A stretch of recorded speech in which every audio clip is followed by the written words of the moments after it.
ನಾವು ಏನೇನೋ ಮಾಡ್ತಿರ್ತೀವಿ, ಅಲ್ಲಿಗೆ ಇದ್ ಮಾಡ್ಕೊಂತೀವಿ ಒಂದೇ ಸಲಕ್ಕೆ. ಸಖತ್ ಆಕ್ಟಿಂಗ್ ಮಾಡ್ತಿದ್ದೆ ಕಾರಣ. ನಮಸ್ತೆ, ಅದಲ್ಲಿ ಸ್ಟಾರ್ಟ್ ಮಾಡಿ ಆಯ್ತಾ? ಓಕೆ.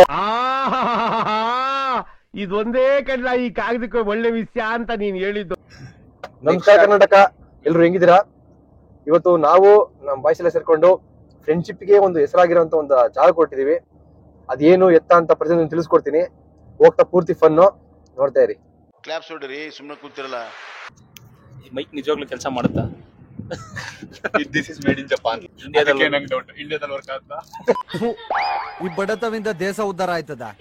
ಸೇವಂತಿ ಆಡ್ ಹಾಕಿ ಪ್ಲೀಸ್. ನಾನು ವ್ಲಾಗ್ ಮಾಡ್ತೀನಿ ಅಂದ್ರೆ ಈಗ ಕಮ್ಮಿ ಮಾತಾಡಿದ್ರೆ ಯಾರೋ ಮೂಕಾಭಿನಯ ಮಾಡ್ತೇನೆ ಅಂತ ಅನ್ಸಬ್ಸ್ಕ್ರೈಬ್ ಮಾಡಿ ಮುಂದೋಗ್ತಾರೆ. ಜಾಸ್ತಿ ಮಾತಾಡಿದ್ರೆ ಇವ್ನು ಯಾರೋ ತಲೆ ಶೂಟ್ ಆಗ್ತಾರೆ ಅಂತ ಅನ್ಸಬ್ಸ್ಕ್ರೈಬ್ ಮಾಡಿ ಮುಂದೋಗ್ತಾರೆ. ಸಂದರ್ಭದಲ್ಲಿ ನಿಮ್ಗೆ ಏನ್ ಅನಿಸ್ತಿದೆ ಸಾಗರ್? ಏನಾದ್ರು ಒಂದೆರಡು ಮಾತಾಡಿ. 1 2 ಜೋಗಿ ಪಡೆದಿದ್ ಜೋಗಿಗೆ, ಯೋಗಿ ಪಡೆದಿದ್ ಯೋಗಿಗೆ. 40 ಮಿನಿಟ್ಸ್ ಜರ್ನಿ ಇದೆ. ಇರೋದೇ 40 ಮಿನಿಟ್ಸ್. ಎಜುಕೇಶನ್ ಇಲ್ಲ. ಸೇವಂತಿ ಆಡ್ ಹಾಕಿ ಪ್ಲೀಸ್. ಪ್ರಜ್ವಲ್ 37 ಕಿಲೋಮೀಟರ್ಸ್. ರೋಡಲ್ಲಿ ಆನೆ ಎಲ್ಲ ಬರ್ತಾವಂತಣ್ಣ, ಏನ್ ಮಾಡೋದು? ಬೋರ್ಡ್ ಹಾಕಿದ್ರೆ ಹೌದಾ? ಅಲರ್ಟ್ ಆಗಿ ಅಲರ್ಟ್ ಆಗಿ ಜೀಪ್ ತಗೊಳ್ಳಿ. ಆನೆ ಬಂದವಂತೆ. ಧರ್ಮಸ್ಥಳಕ್ಕೆ ಹೋಯ್ತಿ ಬ್ರೋ. ಯಾವತ್ತೋ ನವಗ್ರಹ ಆಡಾಕು ಪ್ಲೀಸ್. ಹಿಂಗ್ ಬಂದ ಹಿಂದೆ ಕೂತಿದ್ದ, ನವಗ್ರಹ ಆಡಾಕು ಅಂತ. ಯಾಕಪ್ಪ ಕೇಳ್ಕೊಂತೀನಲ್ಲ ಅಂತ ಹಾಕಿದ್ರೆ ಕಿಟಕಿ ಇಲ್ಸ್ ಬಗ ಕತ್ತೀಯಾನೆ. ಆಡಿಗೂ ಅದಕ್ಕೂ ಏನ್ ಸಂಬಂಧ ಅನ್ನೋದೇ ಗೊತ್ತಾಗ್ಲಿಲ್ಲ ನನಗೆ. ಸ್ನೇಹಿತರೆ, ಕರ್ನಾಟಕ ರಾಜ್ಯದ ಇತಿಹಾಸದಲ್ಲಿ ಸುವರ್ಣ ಅಧ್ಯಾಯವನ್ನ ಸ್ಥಾಪಿಸಿದ ಹೊಯ್ಸಳರ ಸಾಮ್ರಾಜ್ಯದ ಮೂಲ ಪುರುಷರ ತಾಣ ನಮ್ಮ ಚಿಕ್ಕಮಗಳೂರಿನ ಮೂಡಿಗೆರೆಯ ಅಂಗಡಿ ಗ್ರಾಮ. ಹಾಗಾಗಿ ಚಿಕ್ಕಮಗಳೂರಿನಲ್ಲಿ ನೀವು ಹೊಯ್ಸಳರ ಚಮತ್ಕಾರಗಳನ್ನ ನೋಡಬಹುದು.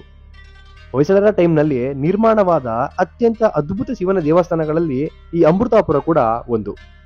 ಹೊಯ್ಸಳರ ದೊರೆ ವಿಷ್ಣುವರ್ಧನರ ಮೊಮ್ಮಗ 2ನೇ ವೀರಬಲ್ಲಾಳರು ಕ್ರಿಸ್ತಶಕ 1196ರಲ್ಲಿ ಈ ಒಂದು ದೇವಸ್ಥಾನವನ್ನು ನಿರ್ಮಾಣ ಮಾಡಿದ್ರು ಅಂತ ಹೇಳಿ ಶಾಸನ ಹೇಳುತ್ತೆ. ಈ ಅಮೃತಪುರ ದೇವಸ್ಥಾನ ನಿರ್ಮಾಣಕ್ಕೆ ಒಂದೊಳ್ಳೆ ಫ್ರೆಂಡ್ಶಿಪ್ ನ ಸ್ಟೋರಿ ಇದೆ. ಅದೇನಂತ ಗೊತ್ತಾ? ಆಗಿನ ಕಾಲದ ಹೊಯ್ಸಳರ ಸಾಮ್ರಾಜ್ಯ ದ್ವಾರ ಸಮುದ್ರದಿಂದ ದಕ್ಷಿಣ ದಿಕ್ಕಿಗೆ ಅಂದ್ರೆ ತರೀಕೆರೆಯವರೆಗೆ ಹಬ್ಬಿತ್ತು. ಹೊಯ್ಸಳರ ಅರಸರಾಗಿದ್ದಂತಹ 2ನೇ ವೀರಬಲ್ಲಾಳರ ಮಹಾದಂಡನಾಯಕರಾಗಿ ಅಮಿತೇಯ ನಾಯಕರು ಕಾರ್ಯವನ್ನು ನಿರ್ವಹಿಸುತ್ತಿದ್ರು. ಅಮಿತೇಯ ನಾಯಕರು ಮಹಾಶೂರರು ಹಾಗೂ ವೀರರು. ಈ ವೀರಬಲ್ಲಾಳರು ಹಾಗೂ ಅಮಿತೇಯ ನಾಯಕರು ತುಂಬಾ ಆಪ್ತ ಮಿತ್ರರಾಗಿದ್ರು. ಹಾಗಾಗಿ ವೀರಬಲ್ಲಾಳರು ಅಮಿತೇಯ ನಾಯಕರಿಗೆ ಪ್ರೀತಿಯಿಂದ ಅಮೃತದಂಡ ನಾಯಕ ಅಂತ ಬಿರುದನ್ನು ಕೂಡ ಕೊಟ್ಟಿದ್ರು. ಹೊಯ್ಸಳರು ಹಾಗೂ ಗುರ್ಜರರು ಕಡು ವೈರಿಗಳು. ಕ್ರಿಸ್ತಶಕ 1192ರಲ್ಲಿ ಇವರಿಬ್ಬರ ನಡುವೆ ಒಂದು ಘನಘೋರ ಯುದ್ಧವೊಂದು ನಡೆಯುತ್ತೆ. ಈ ಯುದ್ಧದಲ್ಲಿ ಅಮೃತದಂಡ ನಾಯಕರು ತುಂಬಾ ವೀರತ್ವದಿಂದ ಹೋರಾಡಿ ಗುರ್ಜರರನ್ನ ಸೋಲಿಸಿ ಅವರನ್ನ ಹಿಮ್ಮೆಟ್ಟಿಸುವಲ್ಲಿ ಸಫಲರಾಗ್ತಾರೆ. ಆದ್ರೆ ವಿಧಿವಶಾತ್ ಅಮೃತದಂಡ ನಾಯಕರ ಪ್ರಾಣ ಕೂಡ ಇಲ್ಲಿ ತ್ಯಾಗ ಆಗುತ್ತೆ.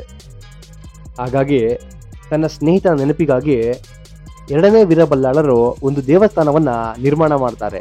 ಆ ದೇವಸ್ಥಾನವೇ ಅಮೃತಾಪುರದ ಅಮೃತೇಶ್ವರ.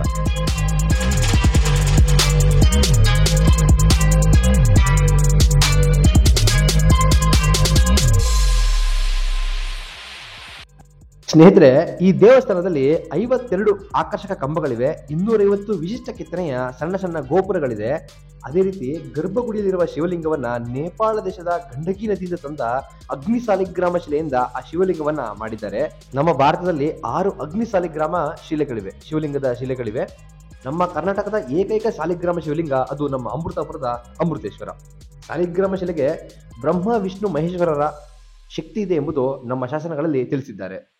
ಮಕರ ಸಂಕ್ರಾಂತಿಯ ದಿನ ಅಮೃತೇಶ್ವರ ಶಿಲೆಯನ್ನ ಸ್ಥಾಪಿಸಿರುವ ಕಾರಣ ಪ್ರತಿ ಮಕರ ಸಂಕ್ರಾಂತಿಯ ದಿನ ಸೂರ್ಯಕಿರಣವು ನೇರವಾಗಿ ಬಂದು ಸಾಲಿಗ್ರಾಮ ಶಿಲೆಗೆ ಸ್ಪರ್ಶ ಮಾಡುತ್ತದೆ.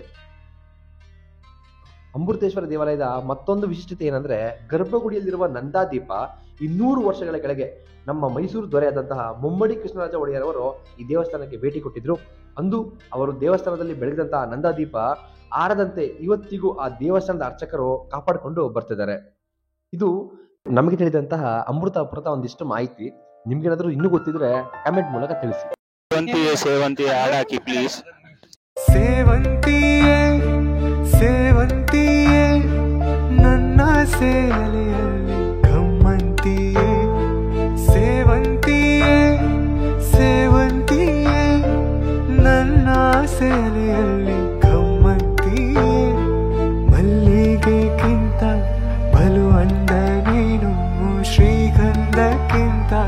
ಸೌಗಂಧ ನೀನು